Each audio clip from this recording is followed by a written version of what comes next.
At more than 100 years old, the Black Rock Lock is still a critical gateway connecting the Great Lakes to the upper Niagara River. Keeping this structure operating safely after all these years takes constant monitoring and some surprisingly sophisticated technology. This lock was originally designed with 2 chambers. The purpose of those 2 chambers was to shorten the amount of time it took to lock a vessel. Today, engineers like Cedric Roble are focused on repairing and protecting the lock so that it can stay operational for commercial and recreation vessels to use. That all starts with what's happening underneath it. So by pouring concrete on top of gypsum, that lower layer of concrete became thin and erodible. And as that concrete eroded out over time, little by little, that created seepage pathways for the water to slowly migrate underneath the wall. The lock itself is built in giant concrete sections called monoliths. These monoliths act like massive Lego blocks sitting on top of bedrock. Water pressure beneath the lock walls can become a serious safety concern if not observed and managed properly. That's why crews are now installing sensors known as piezometer transducers throughout the structure. We are installing sensors, these transducers, okay?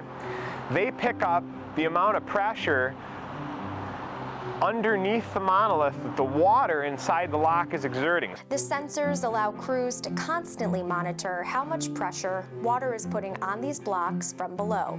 We have these sensors all down both sides of the wall here, which monitor the pressure on the bottom of the monoliths, and we keep it a safe distance away from the point where the lock walls would pick up and move. Measuring the pressure isn't exactly a new idea. For decades, workers have been measuring that pressure manually. The way we used to do it back in the early 1900s, measure that water uplift in each hole, right, is we would get a tape measure, we'd tape something heavy to it, and we'd slowly lower it down the hole until we heard the splash. We'd record the depth, and we'd go down the wall, both sides, record that, and that told us, okay, here's how much water pressure is on each Lego block, each monolith going down the wall, and we'd compare that with our calculations, and that would tell us how close we are to tipping. Now, modern electronic monitoring systems provide real-time data and early warnings if conditions become dangerous. It also streamlines work, allowing crews to focus more on daily operations and maintenance and less on manual monitoring and paperwork. This saves time and it reduces risk by allowing us to develop computerized early warning systems which alarm and let us know if something bad's going to happen. That technology becomes even more important as the U.S. Army Corps of Engineers prepares for future upgrades, including new bulkheads and gates that require the lock to be completely dewatered.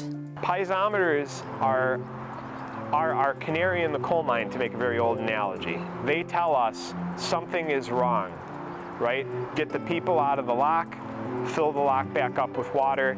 Let's take a second and examine the problem. This kind of behind-the-scenes work is essential to keeping the Black Rock Lock operating safely for another century.